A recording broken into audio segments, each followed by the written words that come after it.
Hello, welcome back. We are going to continue today with our autobiography by Sarah Ferguson, My Story. We are almost done, just that much left to go. And our possibly next book arrived today, The Royals by Kitty Wells. However, it looks like Entitled is set to arrive on Monday. And so what I'm thinking is that maybe we will forego this because it's quite big. But let me tell you, it is gossipy. The first page, I was like, already.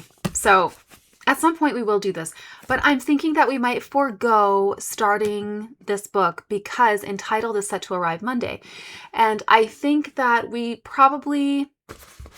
we'll have some reading today and tomorrow, possibly Saturday. And then we just have Sunday, and then Monday we could start.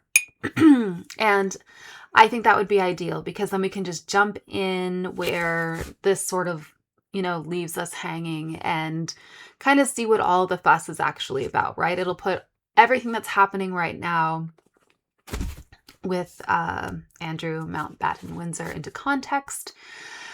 So I think that might be the best course of action. Also, this book will be my last time reading to you from my bed. Because I'm so hunched over, and I think what I'm going to do, I'm going to create a little setup this weekend, probably around my bookshelves, and then I thought we could start a shelf that's just the books that we've been reading together. I thought that would be cute. So we'll have a nicer setup, and it'll be more comfortable, and I'll be able to read for longer without ow, my hip. So that's the plan. I'm just finishing my tea. I just got home from work, and I just thought we would dive right in. I'm so excited that the weekend is coming. My plans are to go see Predator Badlands with my boyfriend. And I'm really excited. We're going to see it in IMAX 3D, and I'm really, really, really pumped to see it. So, I guess let's get started. We are moving into chapter 11, which is entitled Making a Break. And I've said before, I said yesterday, that I'm starting to lose my patience because I think that at this point, she should just,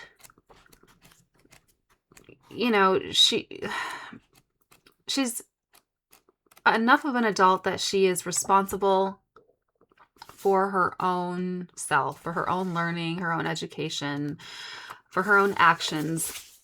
But she keeps on playing it off as though it's like she's had some sort of arrested development, which may be the case from her mother leaving.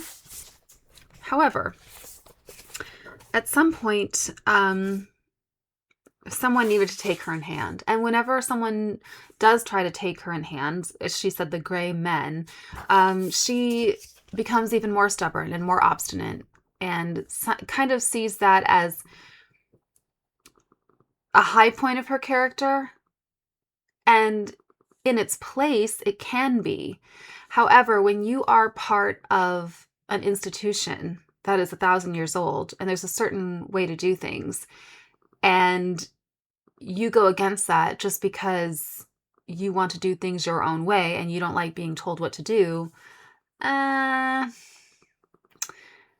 I just don't, I can't respect it. All right, making a break. For the Merry Wives of Windsor, as the press called Diana and me. Fun fact, I was once in the play The Merry Wives of Windsor. 1991 would be a year of unrest. The two of us were groping in the dark. We were the blind leading the blind out of our brother's grim nightmare. We had no idea where we were headed, but we knew that we could not sit pat. It was the year we first put words to the unspeakable idea that had been nudging us in the ribs for some time, that one or both of us might leave the royal family. We burned the phone wires into the night, trading secrets and jokes that no one else could understand. The firm was aware of our potent confederacy and did what it could to divide us. The courtiers had to insulate Diana, who might yet be the future queen, so they hatched a new scenario. That Diana, like Andrew, was an innocent dupe, the victim of my wiles. I was the sinner, she the saint. I the bad witch, she the good. Such power I had then. It was an absurd construction, as anyone who knew Diana also knew that she was her own woman. The more alienated we felt, the more outrageous our conduct. One summer night, as everyone sat down to coffee and chocolates at Balmoral, Diana and I were feeling rather bored. We slipped out the front door in our long dresses and piggybacked on one of the quad bikes. Undaunted by the pitch darkness, we proceeded to zip through the golf course, ruining the greens for the next day's play. By accident, I assure you. At one point, we found ourselves at the lodge, occupied by Mr. Z and his family, and rang the bell, giggling at our nerve. It wasn't much before midnight, and Mr. Z was not amused when he came to the door. Another black mark for me, I suppose. See, like, this is behavior that I would expect from girls who are, at the most, in their early teens. I would not expect this from grown women who are mothers themselves. But the way it's painted is just... I'm sorry, I'm struggling to find my words because I just find it absurd that she's painting it, oh, we just had to cut loose. We just had to be free. What? You girls are like 28 and 26. You've both been married for a few years and you both have children. So what are you doing? This is crazy behavior. By that point, Diana and I had fallen into hysterics, which was typical for us. Either you laughed at the firm or you cried. We rode back down to Balmoral Castle and liberated the Queen Mother's Daimler, the huge antiquated car with storefront windows. Diana got in front and drove, with the chauffeur's cap on top of her long dress. I sat in back, screwing light bulbs as we rolled along the deserted gravel drive. "Faster, Smithers," I commanded Diana. Diana sunk her foot down, and we did gravel spins all the way around the castle. We eased the Daimler back into the garage. No one had seen us. We never got caught for that one. Am I alone here in thinking that this is just ridiculous behavior and disrespectful? You're grabbing, your mother-in-law's mother, her vehicle, and driving it around like a couple of ruffians. It's not, and the thing is they think they're so hilarious. They're running up to Mr. Zed's, home where his family and his wife are, and ringing the doorbell at almost midnight, and then like, what? I'm appalled. I mean, I have friends in university who sometimes do stuff like this, and I'm appalled then. I'm like, you're 24 years old. Like, get a life. They're not married. They're not mothers, and I still give them little lectures because I'm mother, I suppose. But I mean, that's behavior that I would expect from, like I said, someone in high school. I would be appalled if an 18-year-old was behaving this way, let alone someone married with children. Like, get a life. Okay, I'm going to say something that... Don't come at me, okay? I know how everyone loves Diana. I know. It seems to me the mark of two women who have below average intelligence. There, I said it. Because there's just nothing to occupy your mind. You've got nothing else going on. You have all the resources in the world at your disposal. And you choose not to better yourself. You choose not to educate yourself. You choose to, go grab a bicycle and drive around a golf green and tear it up. And then go, ding dong someone's doorbell at almost midnight. And then steal a car out of the garage and, turn donuts down the gravel drive. What?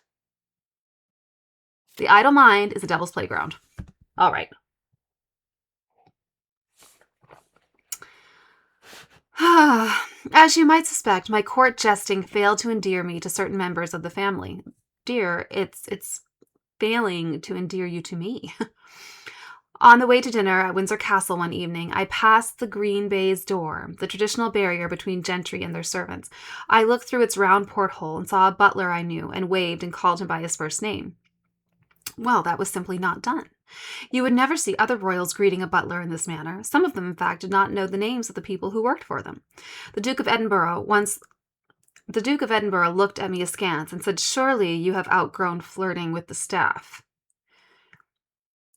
I knew that he was right to upbraid me. It didn't matter that I had been trying to be polite. I was out of line again. You go over to the door and you peep through the porthole. To be polite? No. Like, someone's doing their job. Like, we all have a part to play. Whether or not you think that this is antiquated or this or that, it doesn't matter. You're a part of the machine now. You're a cog in the machine. And might I remind all of us, she doesn't come from nothing, okay? She's trying to act like, I'm a commoner. She's not the kind of commoner that, myself or you are, a commoner. She's fourth cousins to Princess Diana, like Lady Diana Spencer, as was, right? They're fourth cousins.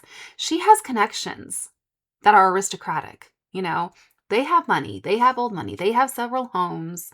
She went to boarding school, all this and that, right? Her dad is freaking polo manager for Prince Charles. She grew up hanging out at polo matches with Prince Andrew when they were but children. So all this talk of, I'm a commoner. Okay, not like us. Get a life. At dinner that night, I felt as though I were back at Sandringham the first time, when I had mixed up kings with counts and kept tripping over the corgis. I was sitting next to Prince Philip, of course, and felt totally tongue-tied, for I'd made such a bad blunder, and how could he not have contempt for me?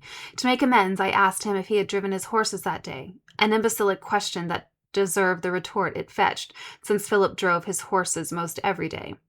At times like that, I was one great ball of fear. I ate this and drank that, tried to follow instructions, but I never got anything right. I was either too big or too small, too much or too little. Like Alice, I could never please the Queen of Hearts.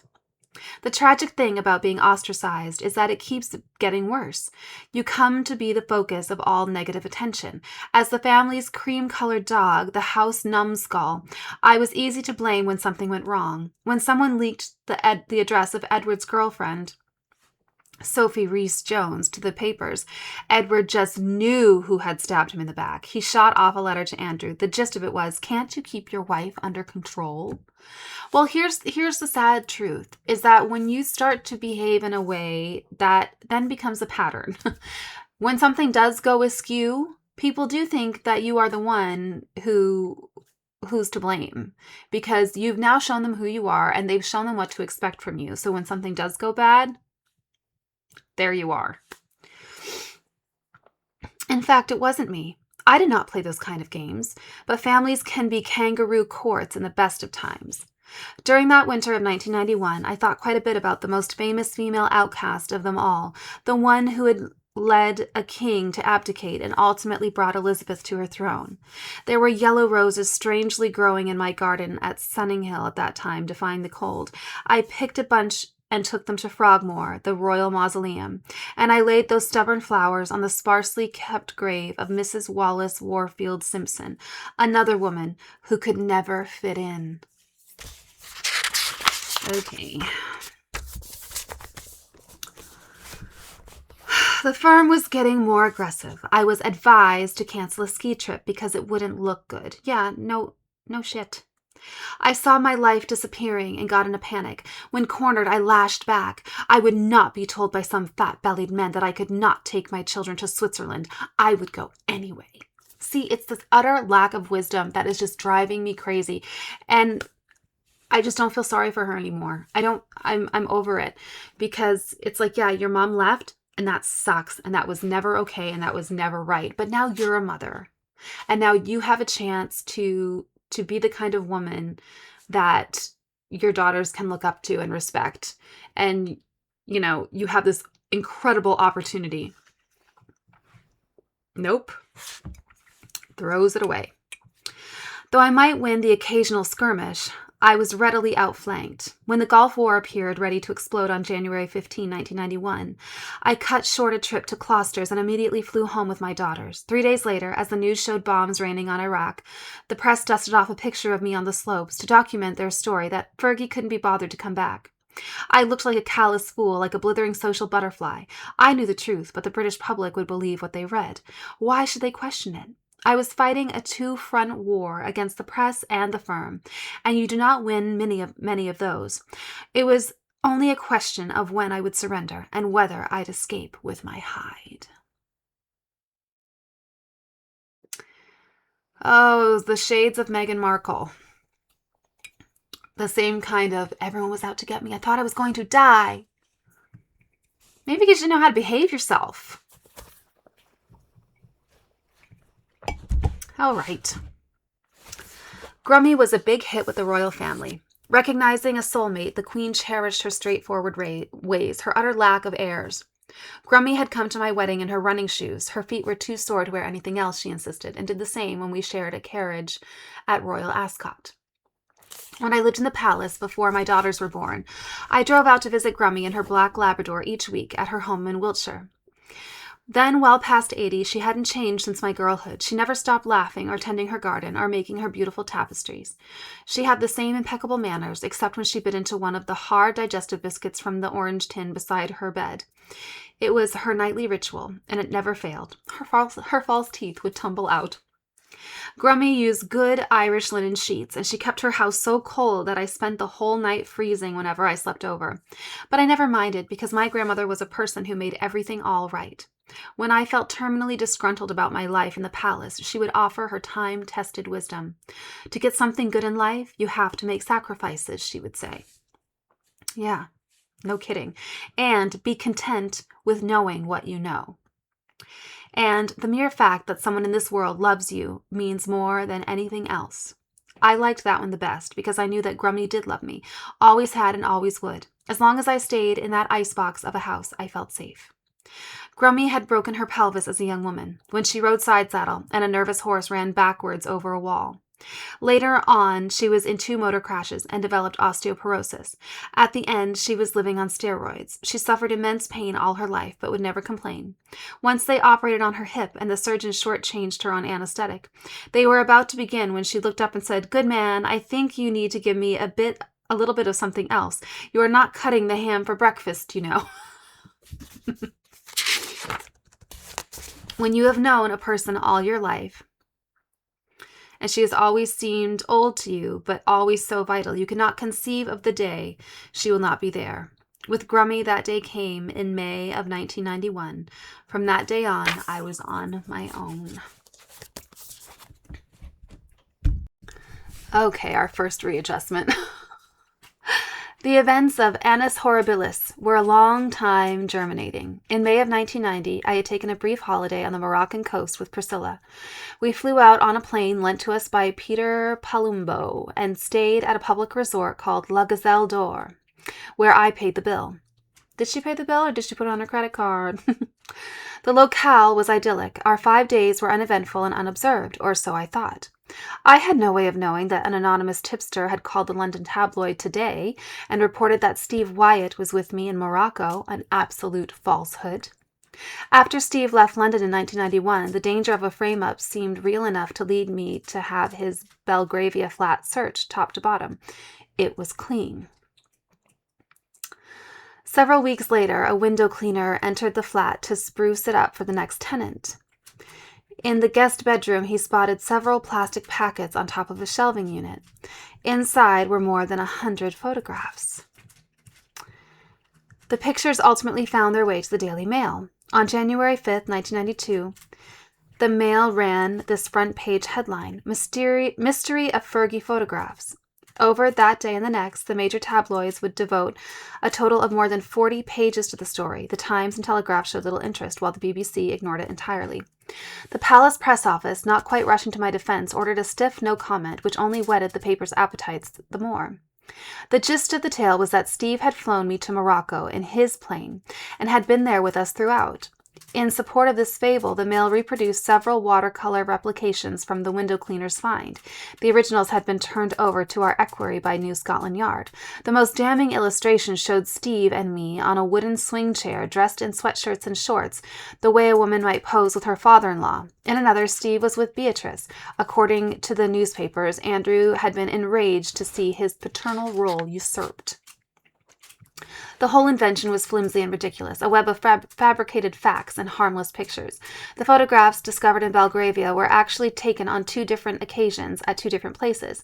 It was no surprise to learn that they'd been developed on different dates. The snapshots featuring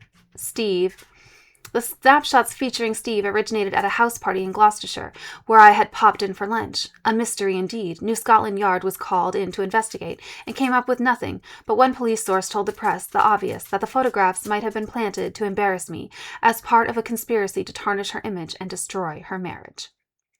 While the Morocco photographs were trifling of themselves, they set in motion much larger events. They were the head of the match to a cache of dry powder. For me, they were the proverbial last straw, hemmed in by innuendo, mocked by the press, and harried by the courtiers, fettered to a schedule which never let me exhale. I had reached my limit. My brain felt like it was about to explode. I had borne the strain and gotten on with it, just as Dad's had taught me. But now my private fears were leaking badly. I was making a spectacle of myself, one thing a royal must never do. Even worse, I was saying what I really thought, a quirk given only to fools, see King Lear, and to heretics, see the Tower of London. In my last interview before bailing out, the C page was all over the lot.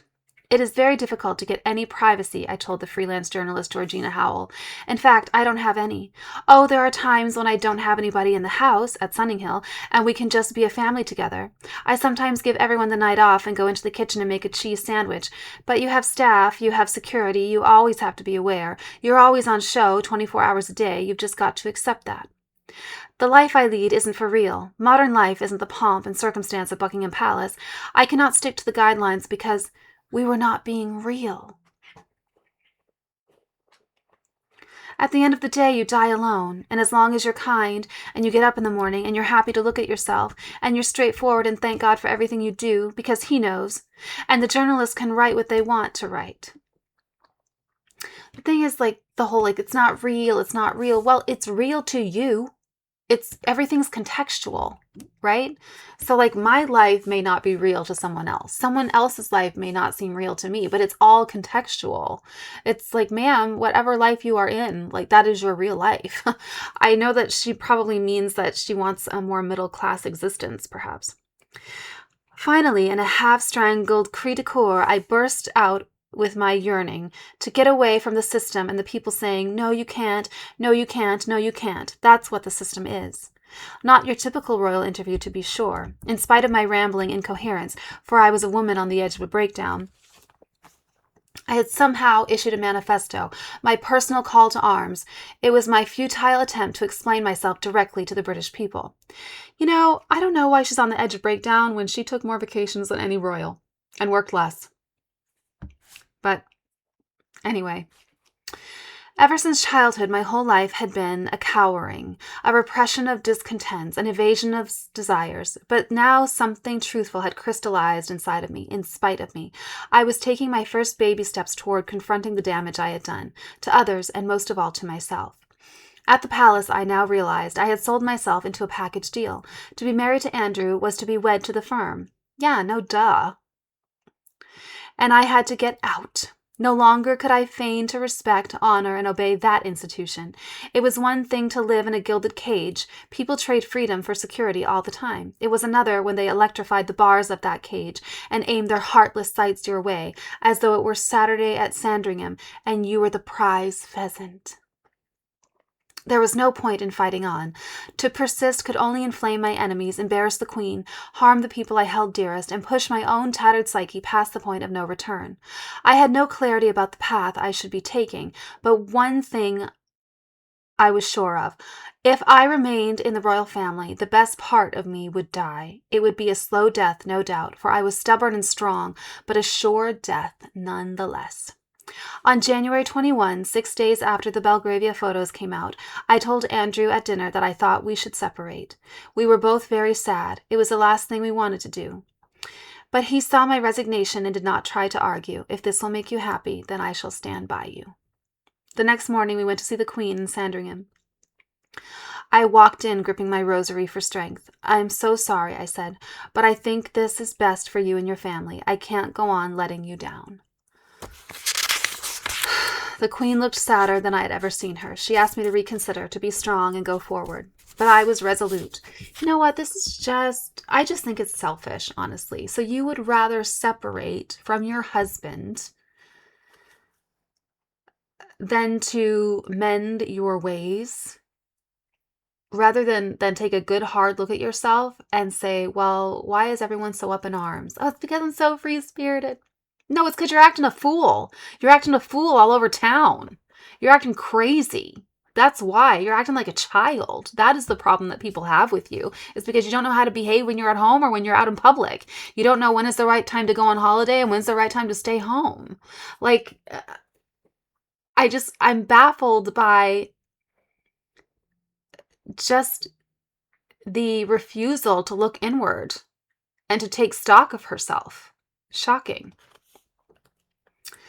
But I was resolute. After returning to Sunninghill, I offered to resign my title as Her Royal Highness. I wrote that I could not maintain the standards that the title demanded, that my behavior was not fitting. Got that right. I had the letter taken to Her Majesty that day. It was mostly a symbolic gesture, but an important one. I wanted to show her that I wasn't trying to have it both ways. With a general election coming up in April, I agreed to play down, to not rush into anything publicly. Just as my engagement had been deferred to suit affairs of state, so would my separation.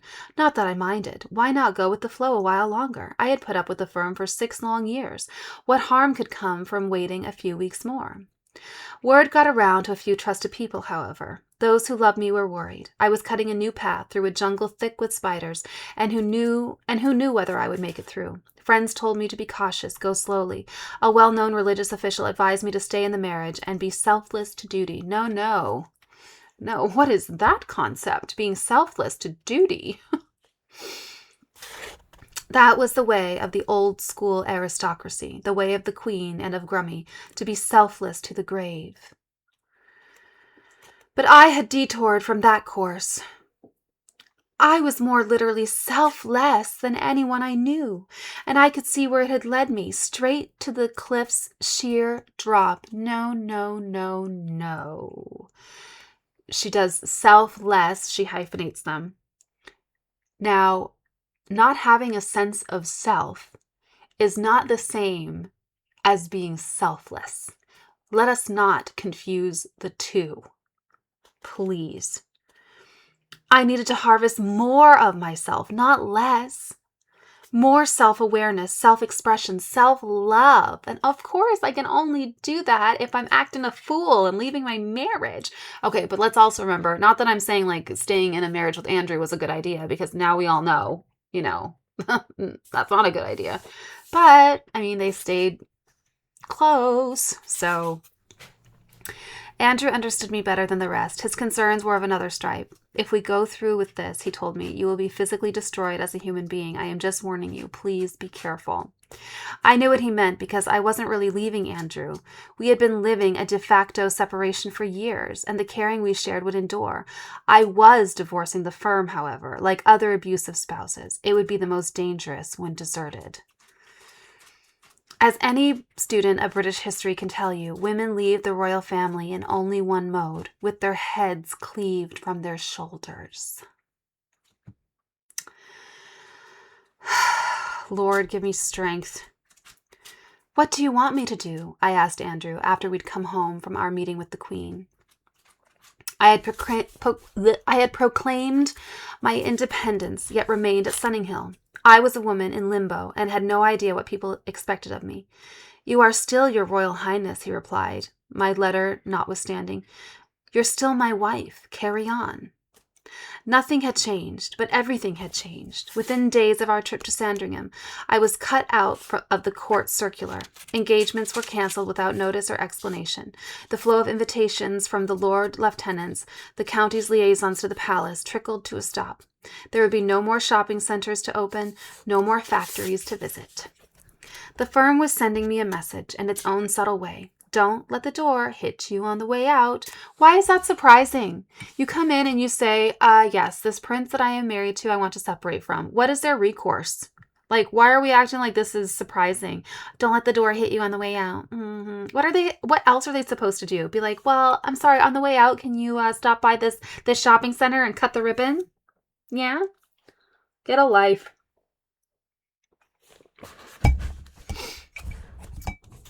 The courtiers moved with ruthless dispatch. They weren't such sluggards when their heart was in their work. There was no policy for what they did to me, no rule to be followed. When Diana separated from Charles later that year, her calendar was unaffected. But you must remember, she was the good witch. I was something else. In February, I fulfilled my last official engagement as a member of the royal family, a memorial service at the Tower of London, an apt site for my swan song. Then I heard from a diplomat friend of mine that the Grey Men had rung up their contacts in the U.S. Embassy. I was no longer Her Majesty's representative, at home or abroad, the Americans were told. No assistance was to be rendered me. Apparently non grata throughout the Western world, I was an absolute non-person in Buckingham Palace. A month before the court... Also, Diana is the mother of the future King of England. So it is a completely different scenario. Okay. A month before, the courtiers might have smirked behind my back, but at least they bowed to protocol and gave me a proper greeting. Now they snubbed me cold, wouldn't even speak to me. That was a major cruelty, that silent treatment. I felt like Peter Pan without his shadow. In their eyes, I saw a mirror of my own self-loathing. You are worthless. We don't want you. Go away. I was beyond the pale, and no longer would they hide their hatred for me. Girl, you went on and on. She did nothing but tear down the Grey Men. The fact that that's what she even calls them. Mocked their jobs, mocked what they do every day, mocked their daily schedule, basically said that there's no reason for them. They're pointless. What a joke. They hardly get paid, but, they only come into this job once their own careers have stalled and fizzled out. She had not a nice, kind word to say. And then she turns around and is like, they didn't like me. They weren't being nice to me. Please. I still had plenty to do in that period. I could still run myself ragged. On one typical day, February 10, 1992, I ran out to my first appointment at 7:30 a.m., proceeded to a hospital function at 11, a charity engagement at 3, and a sports foundation dinner that evening. At night, after the children were to bed and the staff dismissed, I would overeat and take a sleeping pill and hope it worked. She's talking out of both sides of her mouth. My relationship with the British press was a variable affair. The Guardian and Independent just ignored me, as they did the rest of the royal family. The Times and Telegraph were generally impartial, though they might twist a fact or two in the heat of their latest circulation war. Among the tabloids, The Sun stood out for its wonderfully trashy headlines and far-fetched articles. They could be quite entertaining in the manner of science fiction. The Express, the Mirror, Today, News of the World, I'd had my ups and downs with them all, but the most insidious, far and away, was the Daily Mail. Fleet Street's command center Fleet Street's command center for right-wing gossip, where Mr. and Mrs. Aristocrat went slumming. For years, the Mail had served as the Grey Men's weapon of choice against enemy camps. It was there that they broke the stories that served them. It was there that they planted their acid-dipped quotes, their radioactive rumors. To wit, a Daily Mail story which suggested that a film project I'd embarked upon would feature graphic sex scenes between Queen Victoria and Prince Albert. The account was absolutely bogus and likely originated with the Grey Men, one of whom had already made the same report to the Queen. Even before my Australia trip in 1988, the Mail had pursued a vendetta against me. Its attack began to escalate by mid-1990, right about the time that the Queen appointed a new press secretary. Mr. X was considered quite a catch for the palace. He was somewhat younger than the average Grey man, sportily well-dressed, good-looking in a self-satisfied way. Though he could be gruff and officious, he was not easily ruffled. As intermediary between Her Majesty and the public, Mr. X was valued most for his discretion and unfailing prudence. It was widely reported that his predecessor as press secretary had lost his job after suggesting that the Queen was displeased at Margaret Thatcher's abrasiveness. Mr. X would never make that sort of rash mistake, the insiders agreed. He always saved himself an out. He would err on the side of caution if he erred at all. On Wednesday, March 18, 3 weeks before the general election, the dam burst. In a front-page exclusive by Andrew Morton and Richard Kay, the Daily Mail reported that the palace is preparing to announce the separation of the Duke and the Duchess of York. The story went on to disclose sketchy details of our lawyers' discussions and mentioned a private conversation with the Queen at Sandringham. I was more shocked than anyone when I saw the paper that morning. I'd had no advance word. I knew only one thing for sure, that no good could come of this. With the election reduced to a sideshow, the palace's hand was forced. On Thursday, March 19, the 6th anniversary of our engagement, a half-dozen court correspondents filed through the Privy Purse gate. A red liveried doorman led them to a spacious ground floor office. Mr. X handed each reporter a brief press release, which left no doubt as to who was initiating the separation. In the view of the media speculation, which the Queen finds especially undesirable during the election campaign, Her Majesty is issuing the following statement. Last week, lawyers acting for the Duchess of York initiated discussions about a formal separation for the Duke and Duchess. These discussions are not yet completed, and nothing will be said until they are. The Queen hopes that the media will spare the Duke and Duchess and their children any intrusion. Well, yes, it did make clear who started this proceeding, because it was Sarah. So what was she supposed to do? What were they supposed to do? They maybe took advantage of that fact, but the truth is the truth. The palace is well known for understatement in family matters, and the correspondents took their 3 bland sentences and prepared to write their stories. They couldn't see the red faces behind the closed office doors, couldn't hear the courtiers snarling as they hunted for the leaker. As one senior official told the press, everyone is certain that somewhere, and we are not sure by whom, this has been orchestrated. It was a put-up job. Just after noon, a veteran BBC radio man named Paul Reynolds returned to Mr. X's office for a private chat, a bit of clarification. 20 minutes later, Reynolds emerged with the royal story of the year. The knives are out for Fergie in the palace, he announced somewhat breathlessly over the BBC's World at 1. Then came the bombshell allegation that I had hired a public relations company to leak the separation story to the Daily Mail.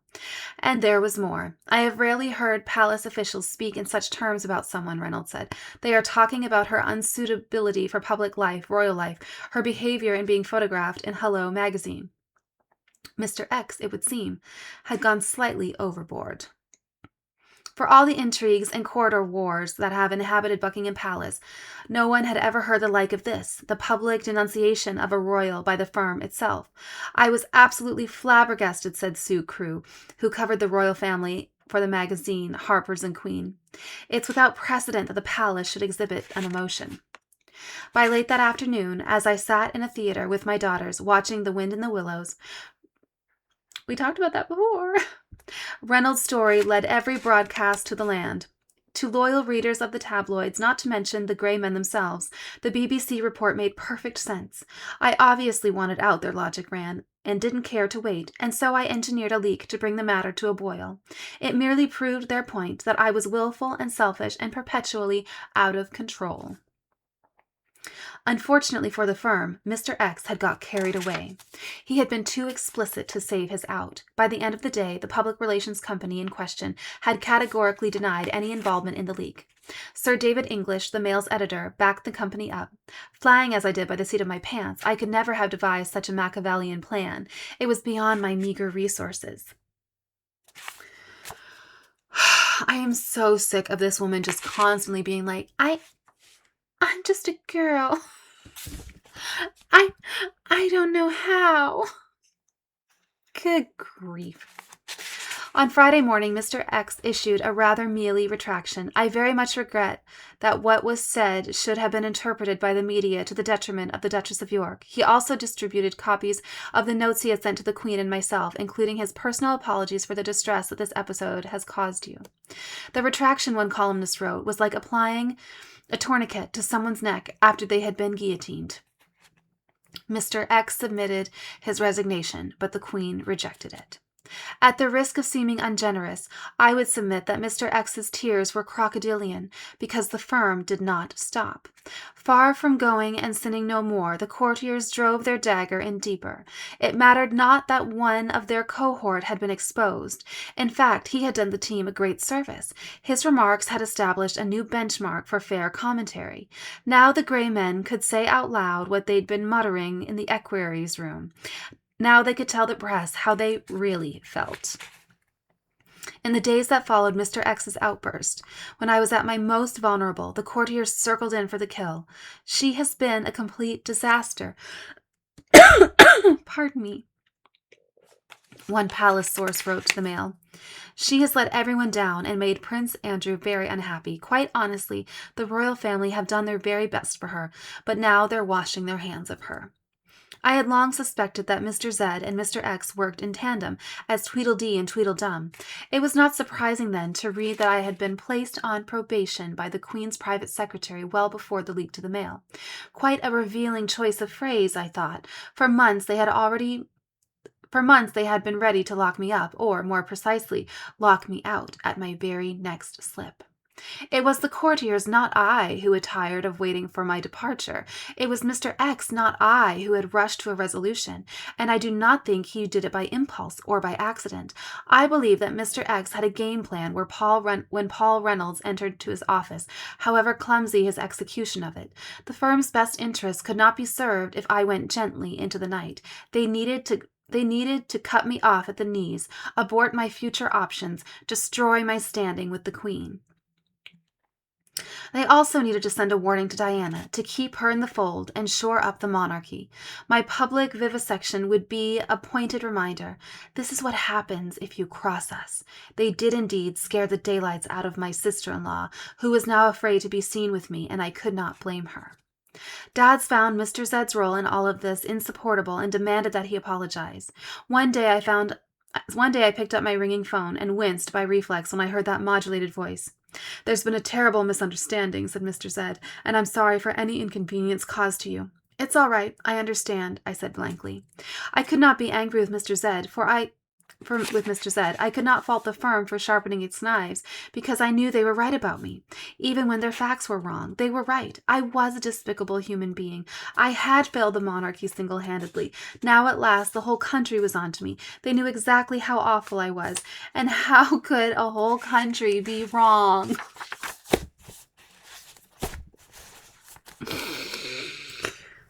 Oh, insufferable. This is so insufferable. The whole, no one likes me. I am really awful. I understand why everyone hates me. Nobody would ever like me. I am trouble from the very start. Girlfriend, please, save us all. Chapter 12 is entitled On the Outs. And I hope we are on the outs with this. All right. We will get through this by the weekend. The consequences came swiftly after my separation was officially announced. The very next day, I lost my royal protection officers from the Metropolitan Police. I was devastated. Those officers had become great friends to me. They were people I could talk to and laugh with when I felt most alone. John Askew, in particular, supplied better jokes than most men I knew. They had shielded this fearful woman from Clapham and made her feel safe. Would I ever feel safe again? It's just ironic that she talks about feeling devastated that she's separated from security officers, but she's not, devastated about being separated from the family or anything else. It's just there could be no question of staying at Sunninghill. The girls and I would leave, and quickly. My in-laws proposed that we move down the drive and into the keeper's house, a 2-room cottage with a bathroom outside. "A lick of paint and it will be fine," the Duke of Edinburgh said. I might have been blown away by recent events, but I wasn't that defeated, nor where my children were concerned. I rented a house nearby called Romenda Lodge on the Wentworth Golf Course. My housing allowance wouldn't cover our expenses, and my overdraft would bulge like an old bicycle tire. But so be it. I think I'm just made of like stronger stuff. Because I'm like, yeah, that cottage sounds fine. Sounds fine to me. I'd move in, no problem. Bathroom outside, what do I care? You know, that's what bedpans are for. You know? But that's just me. I kept up my manic pace. I still had, and you know what? She says that there's a bathroom outside. Does that mean that there was no bathroom inside? Because, you know, like you can twist things, you know what I mean? My great-grandparents, when I was growing up, they had an outhouse, right? But there was also a bathroom inside. So I could easily say about my great-grandparents' house, you know, I went and stayed at their house and there was a bathroom outside. Well, there was a bathroom outside, but there was also a bathroom inside. Let's look at that again. I think it's all in the way it's worded. A 2-room cottage with a bathroom outside, not the bathroom outside, a bathroom outside, which is exactly how you would word it if there was another bathroom inside. Also, you don't need more than 2 bedrooms. Let me tell you, I have been a single parent. I am a single parent. And I have lived in a bachelor. I have lived in a studio apartment. You can. You know, not anymore do I live like that, but it can be done. You've got these 2 little girls. You've got 2 bedrooms. Well, guess what? That's a bedroom for your girlies and a bedroom for you. That's all you need. But no.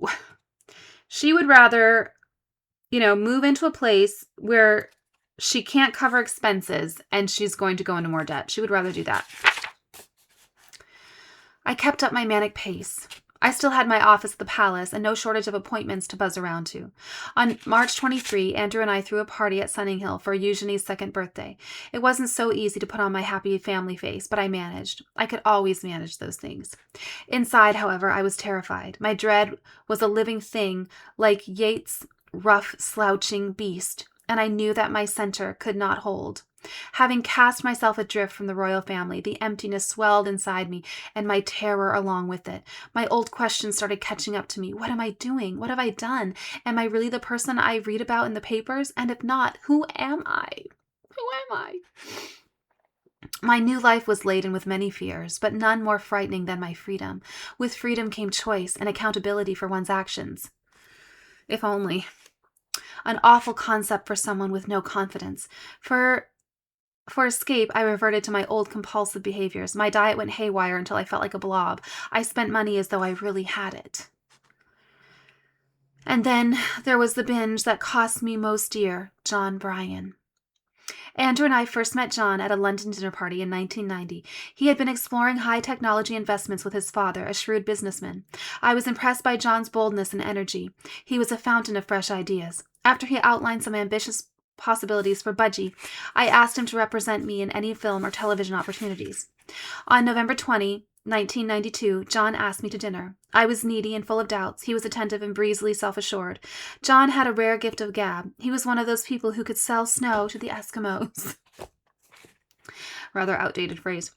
I swallowed everything he dished up for me. I believed he was a fabulous tycoon, this brilliantly cosmopolitan man. I had no desire to peer beneath the surface, to understand. I believed it all, as a child believes. By that spring, after the knives came out for Fergie, I was a shell-shocked and assassinated person.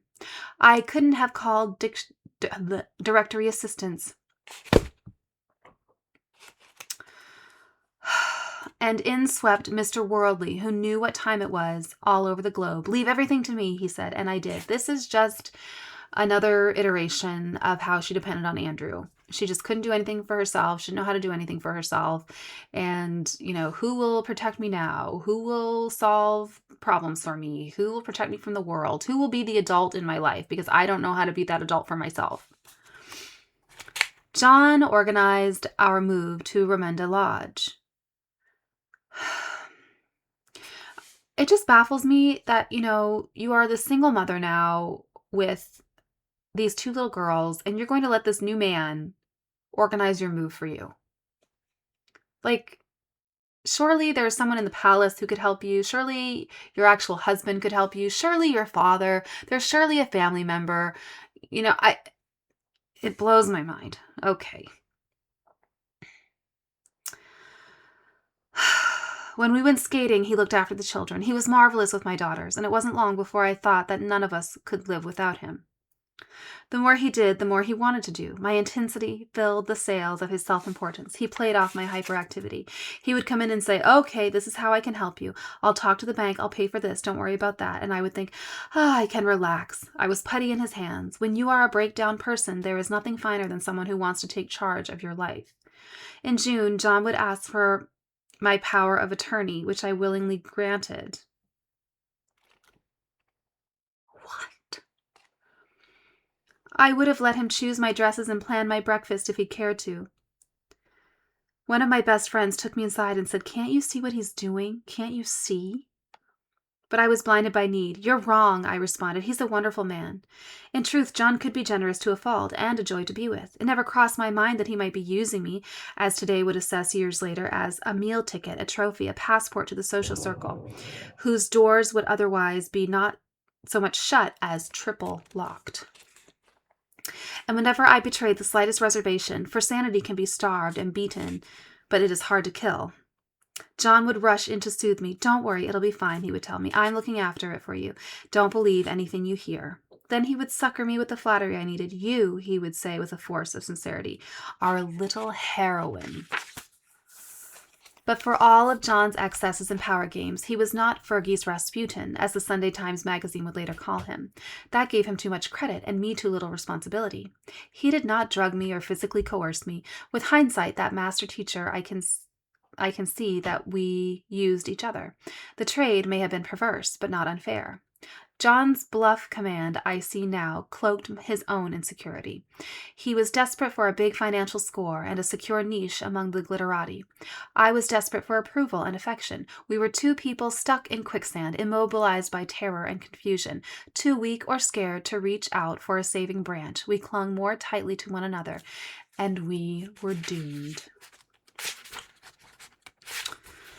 Bless us.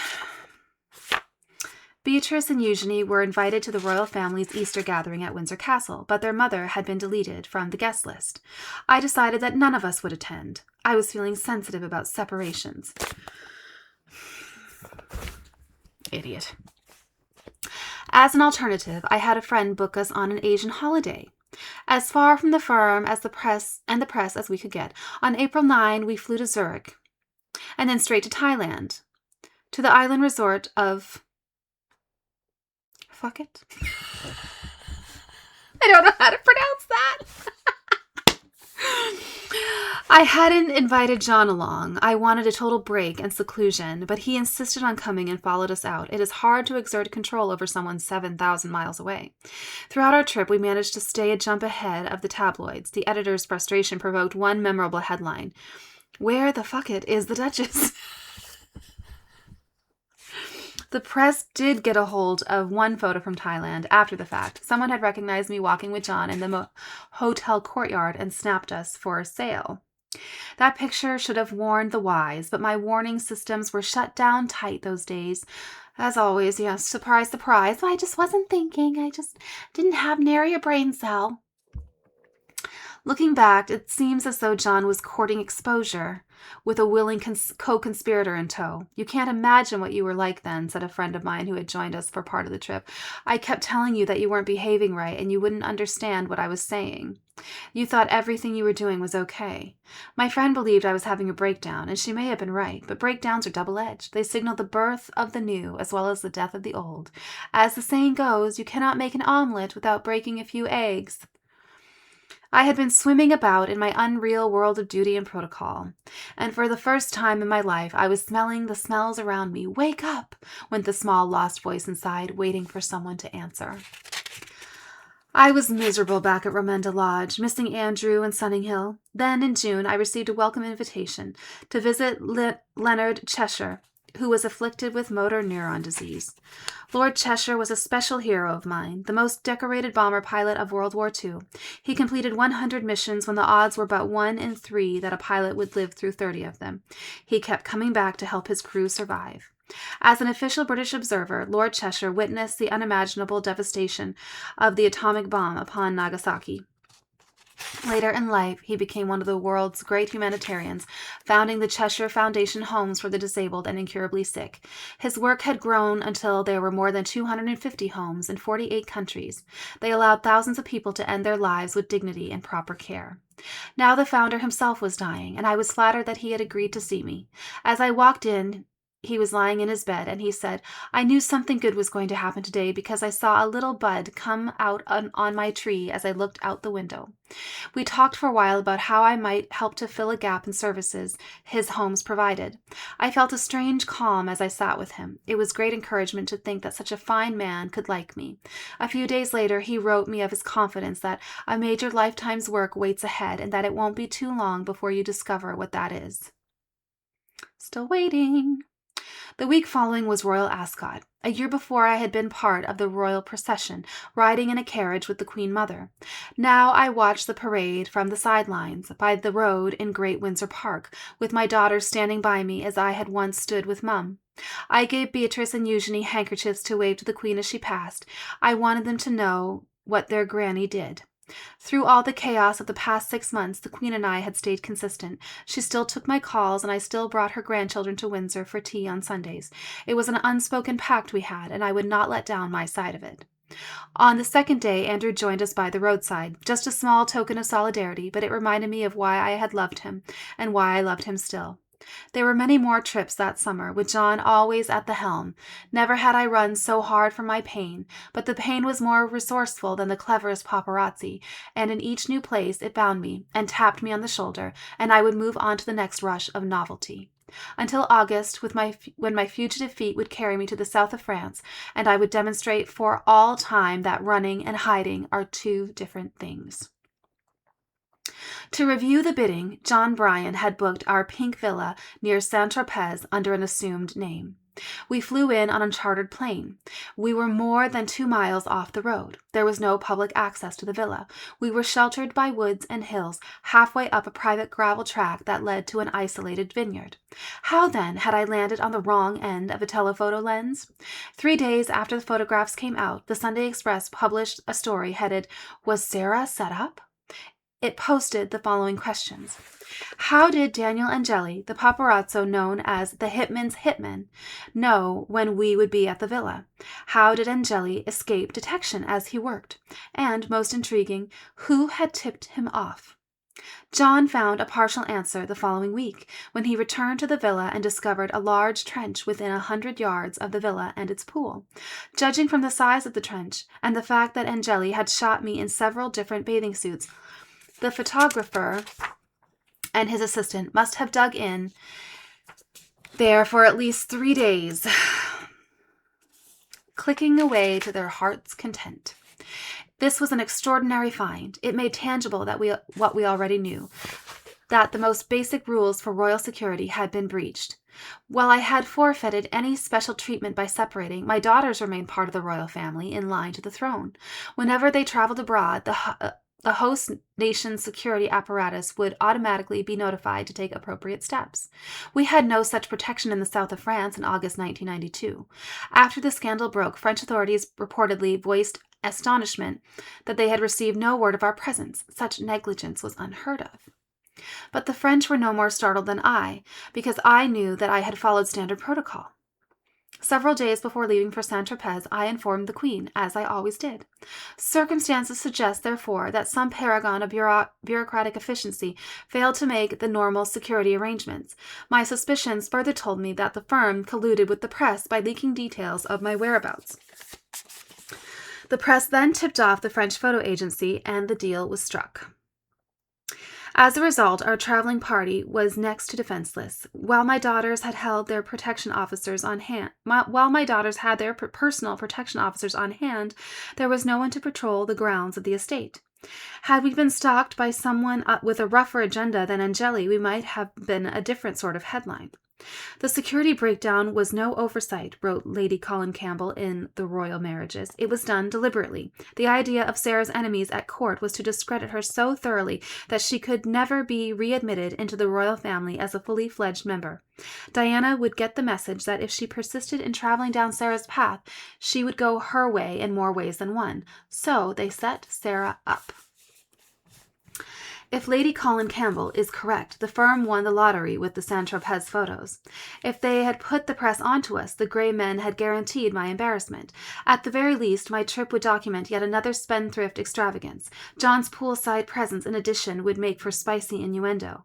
But the courtiers would not have guessed that I would load my own murder weapon for them, that I would display myself in hugs and nuzzles with a bald American in bathing trunks.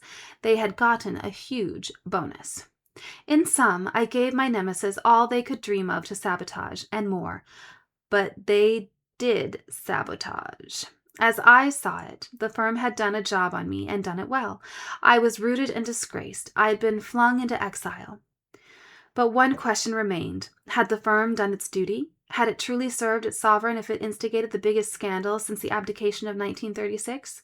For Buckingham Palace to survive the knocks of the modern era, the senior courtiers must do more than sip their G&Ts and fulminate about foreigners. They must guard the royals from every kind of public harm, including the harm royals do to themselves. With me, a hard case granted, they did the opposite. I believe that they preyed on my frailties and used the press to do me in. The irony is that I would have left anyway. They didn't need to go so far. They expelled me with a pipe bomb when a small shove might have sufficed, and the monarchy still shakes from the aftershock. There was a faction within the Queen machine who never thought Fergie was the right stuff, Bob Houston concluded in Royalty magazine. So the idea was to give her enough rope and she'll hang herself. She shot herself in the foot several times along the way, but she should only have been allowed to shoot herself in the foot once. By the time I returned from Balmoral to Remenda Lodge, I was like an ethered butterfly, pinned under glass, quite interesting to look at, but very much dead all the same. Though I was no stranger to sadness, this was the low point. I was in shock. I did not know what day it was. I had no idea of what to do from one moment to the next. If I needed to meet someone for lunch on business, I'd ask half a dozen people, my secretary, the butler, my daughter's policeman, what type of restaurant I should choose. 20 minutes later, I would ask them all again. In the evening, I curled up in a corner and cried. I cut myself off from all but a few closest friends. I wanted to be alone. I tried, as before, to lose myself in excess, buying, eating, even smoking. I hadn't touched a cigarette since my courtship. Andrew hated the smell of smoke. But I was touching them now. I was one great open wound, like the gaping mouth in that painting, The Scream, just a mindless maw of pain. In truth, I was not fit to be around. I was terminally sad and moody and incommunicative. The only people who could lift me were Beatrice and Eugenie. Having children may have saved my life then. I do not exaggerate. The best part of my day was the morning, when I dropped them at school. Although I would shrink from the other parents' stares, for what must they think of me? I wouldn't bother wearing makeup on the school runs. I was often en route to a workout and didn't care how I looked in any case. Joss Salzman, my personal trainer, kept me sane. One of the tabloids took an especially terrible picture of me in my sweatshirt and running shoes and captioned it, "The Bag Lady Goes to School." The next time we went out to Windsor Castle, the Duke of Edinburgh admonished me, "Could you take your children to school looking a little smarter?" No doubt. I know that she's having a rough time, but the problem is that she's not just a celebrity. She is still the mother of children who are in line to the throne. And I maybe am old-fashioned, but I still think that there is a way to present yourself. You dress, for the role you have. And even though she has left the role, she's still representative by the fact that her children are princesses. They're royal princesses. So, it would do her no harm to throw something on and slick her hair back at least, My skin was rubbed thinnest where my daughters were concerned. One reason I drove them each morning was for fear they would be stolen from my custody. My general paranoia aside, there were men in high places who might have favored such abduction. At Balmoral, a day or two after the photographs came out, I passed a room where a couple of gray men were huddled, making no effort to be discreet. Yes, she's an unfit mother. I overheard one of them say. Well, I mean, I don't know how far off they were. Because, she's a mother who had a perfectly good cottage offered to her that was on royal grounds, so more protection, right? But she decides to take them off to this golf course apartment that she can't even afford. And she's dragging them, instead of letting them go to family functions, she's dragging them halfway across the world with some man who's not their father. She's allowed this man to be her power of attorney. I can't say that if I was watching all this go down, I'd be like, I'd be wondering too.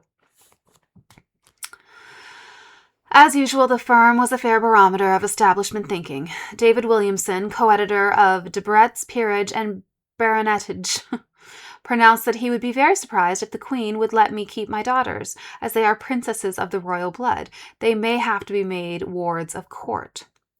The point was plain. Such a harlot as I was unsuitable to raise the Queen's grandchildren. I might have been entirely unhinged had Andrew not reassured me that our children were our children and would go to no one else. In point of fact, David Williamson was one of the more mannerly hounds to be chasing this red-headed fox. I was fair game, now more than ever, and the scent of blood had drawn the pack. In the wake of the Mirror's lucrative coup, the tabloids were out sniffing for the next great exclusive. 8 investigative journalists trailed me everywhere I went. To the video store. Does she rent adult movies? To the butcher. Does she buy the cheap cuts or the dear ones? Does she pay her bill on time? With no safe places, I hid in my house. But even there, I could not screen out their poison darts. I still had the bad habit of reading my press and believing what I saw in the tabloids' fun house mirrors. I was the Duchess of Yak, the first royal yuppie, the Muchness of York. I was, most hurtfully, the fat white woman whom nobody loves. That's harsh. That jeering chorus would grate in my ears all day. It would grind me down till I fell into bed for relief. But there, in the dark, the real horror started. Every night, off and on, all night long, I would see the men in black creeping through my bedroom window. They wore black masks and black jerseys, and they were silent and sinuous as snakes. There was no way to keep them out. They could slip through the smallest crack of the window, the slimmest parting of the curtain. Each of the men was armed with a camera, and I wished they'd had guns instead. I never saw a flash, never heard a click of the shutter, but I knew I would be humiliated again. I knew these men were out to do me great damage, to bear me into the flames of hell, and I would scream because I did not want to go there. 4 years later, I understand that vision for what it really was, the first sign of my healing. In the depth of my horror, I had come to the pivot point of my life, the first real grappling with my pain. For so long, I had kept squashing it down inside of me, but now there was too much to repress, and it flooded the banks of my consciousness like a rainy season river. That first encounter was involuntary. I was not nearly strong enough to shake hands with my pain and meet its open gaze. I was not ready to dive into my pool of hurt. I wasn't yet sure if I'd come out the other side. Still, I had found my new path, that slower, broader road. I would not turn back from it, but before it took me home, there were other places I must visit. Much like Dorothy in the Land of Oz, and just as Grummy had promised, I would find myself by serving others. I can't come, I told Peter Carty. I'll resign. I can't come. I'm so ashamed and embarrassed. On September 19, 1992, 1 month after the Saint-Tropez photos broke, I was scheduled to address the Motor Neuron Disease Association's annual conference in Birmingham. I hadn't made a public appearance since leaving Balmoral. I was a walking corpse, the Duchess in disgrace, and I was acting out the part each day. How could I possibly face the people who had trusted me, given me so much? I had dishonored their gratitude. I had let them all down. But Peter held me to my commitment. I went to Birmingham and walked into the lobby and stopped cold at the doorway to the large hall. I turned to Kevin Langdon, a good friend, and said, "Kevin, I can't walk in there." Kevin was a man to be reckoned with. He had been told he would never walk again, but refused to believe it. He is still walking today by force of will. He looked straight at me and said, "If you don't bloody well get in that door, you have got me to deal with. What do you think most of the people here would give to walk into that room?" That shut me up. It was one of the blessings of being around people with MND. More trivial problems were put in their place. I went out on stage to hear Peter Carty introduce me, and his speech was so moving, so generous, that I barely held my composure. And at the end of it, those 500 people, most of them in wheelchairs, began to applaud. It can be a great effort to put your hands together when you have MND, but those people kept on clapping. Then they rose, one by one, propped up by their carers, exhausting themselves in tribute. They did not care about my scandal or my trail of destruction. They were connecting with me, the person who'd always met them at their level. And now they were returning the favor. I was seasoned enough on the public stage to know that it was ridiculous, that it was a ridiculous place for crying, but I could not stop myself. I let down my guard, and the tears streamed down my face. I felt more guilty and humble and contrite than ever in my life. These people were dying, yet they had rallied to make me feel better. They had forgiven me when I felt unforgivable, when I could not forgive myself. The tabloids would be typically brutal the next day. Fergie weeps for affection. She must think her tears can make us love her again. She uses MND patients to get better press. But they could not erase what I'd had that night in Birmingham, when my friends stood up and cheered for me, and the fire blazed into conflagration. And it lit the night. You all, that's it for today. We are almost done. We just have this left. And then we start our next book. All right, please comment. Please hit the bell. Please subscribe if you haven't already subscribed. Yes, please tell me what you're thinking right now about this behavior. Do you agree with me? Am I being too harsh? I try not to be too harsh. You know, there's some people that I watch on here who read books and who comment, and sometimes I find them so harsh. Like, I never want to be mean-spirited. So if I ever become mean-spirited, please let me know, because that is not what I want to do here. I never want to be so harsh, because goodness knows I have enough shortcomings that I don't want to completely, it's okay to call things out when you see them, and it's okay to speak truth, but we want to do it with some compassion, right? So if I'm ever too harsh, please don't hesitate to be like, you know what? You're sounding a little mean-spirited. It's okay to speak truth, but we don't have to be mean, right? All right. Well, thank you so much for being with me. I hope you have a fabulous evening. I will see you back here tomorrow, and I hope you just enjoy your evening so much. Tomorrow's Friday. All right. See you soon. Bye.